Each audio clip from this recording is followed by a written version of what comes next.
Hi, I'm Joni Stevens with Agilent Technologies. And I'm Ben Young, also from Agilent.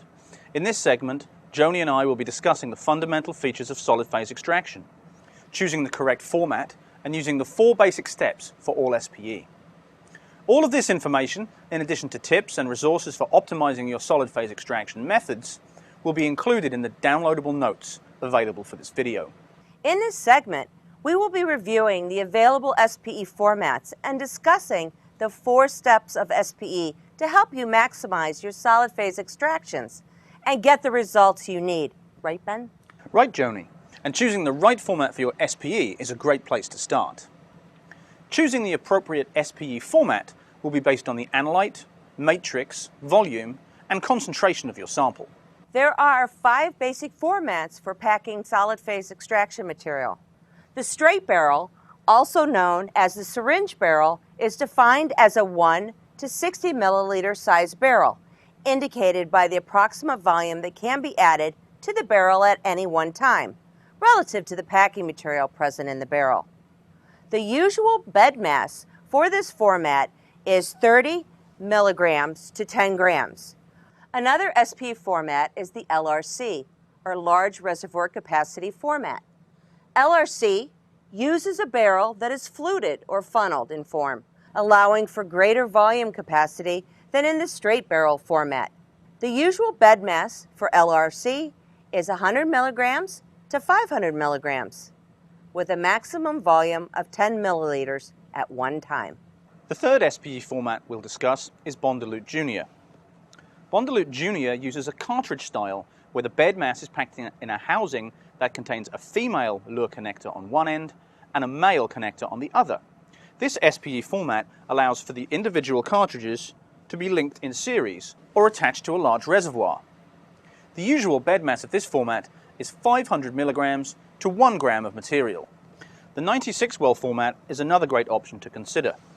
The 96 well format is based on a 96 well plate design, in which the SPE material is packed into individual round or square wells.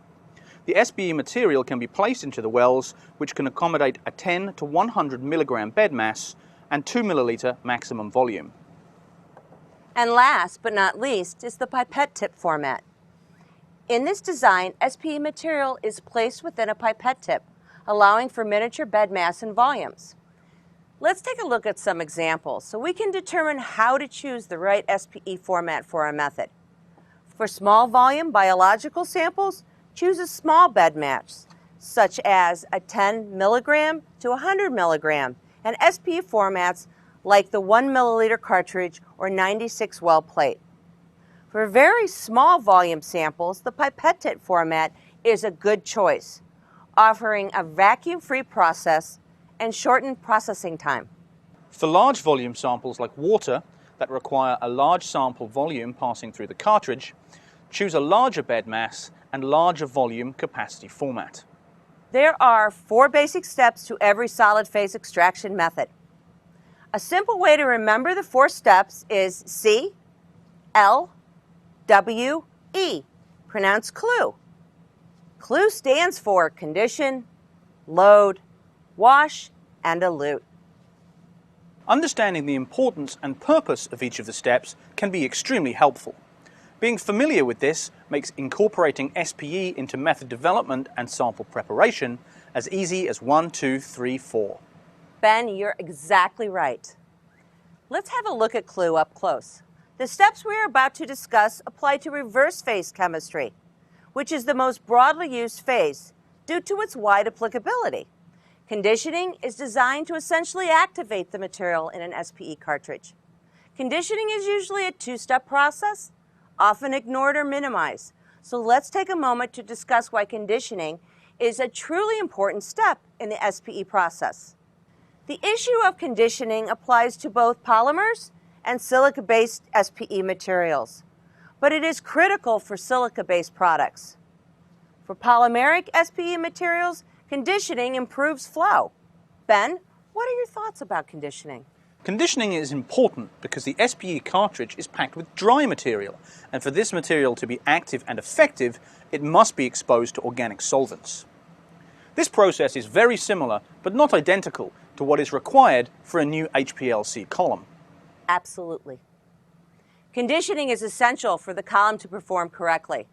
It is one of the biggest influences on the maximization of efficiency and capacity of the sorbent bed. SPE material must first be conditioned with an organic solvent. The purpose of the organic solvent is to solvate the nonpolar functional chains, like C18. It is also important that these phases not be allowed to dry out once it has been conditioned. This will have a negative effect on the next step, loading. In general, polymeric SPE material is not affected by drying out, but on the other hand, will benefit from improved flow when properly conditioned. After the SPE material has been activated with the organic solvent, we will need to equilibrate with an aqueous solution. We can use an aqueous solution such as water with modifier, or a buffer solution. The organic environment needs to be displaced with an aqueous solution so that the particles can interact with the sample, which is established in this second step. Well said, Ben. Keeping these two important steps of conditioning in mind, let's take a look at the results of a poorly conditioned SPE cartridge in comparison to a properly conditioned cartridge. We have here 4 3-milliliter cartridges containing 100 milligrams of C18 SPE material. We have chosen this bed mass to allow us to visualize and explore the concept of proper conditioning. But keep in mind that poor conditioning is an issue no matter what the bed mass. In general, it's appropriate to use 3 to 5 bed volumes of solution or solvent per bed mass. For example, if the bed mass is 100 milligrams, then use 3 to 500 microliters of solvent.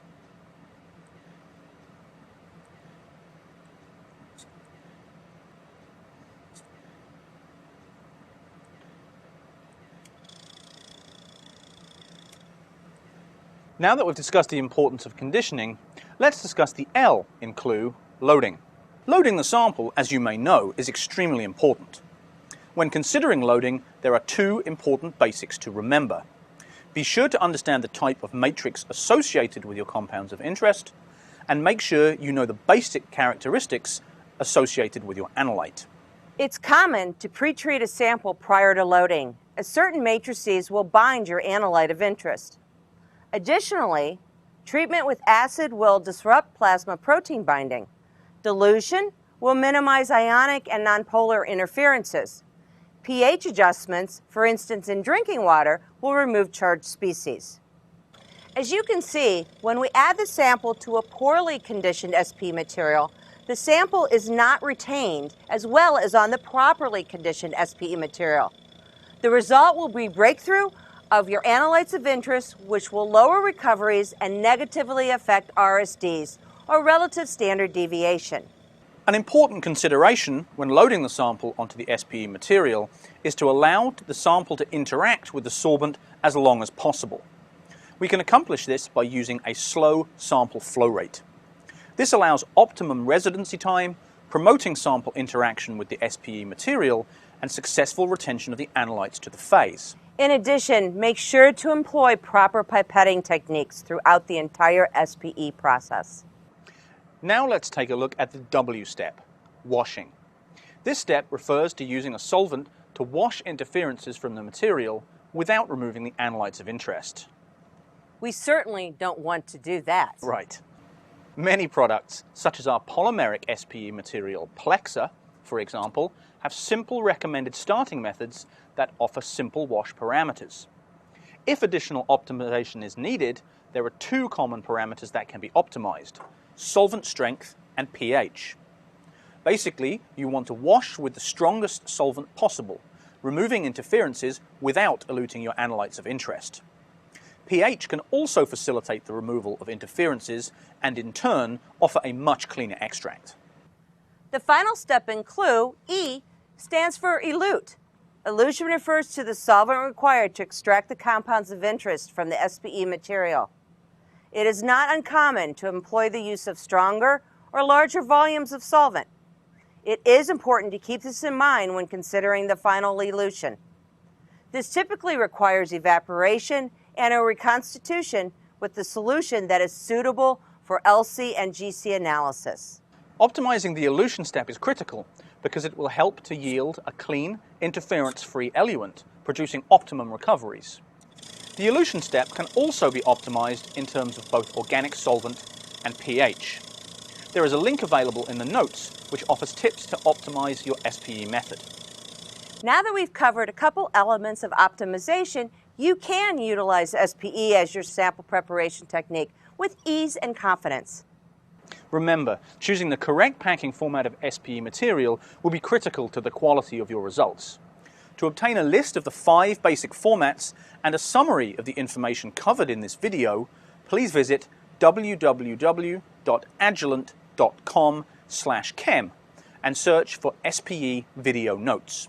The notes include a review of all the steps and considerations involved in CLUE: condition, load, wash, and elute. The notes also include a link to an experimental approach to optimizing your wash and elution parameters through both pH and organic strengths. Thanks for letting us clue you in, and if you have any additional questions, please visit us on the web at www.agilent.com/chem/contact us. Thanks for watching and best of luck with your sample preparation.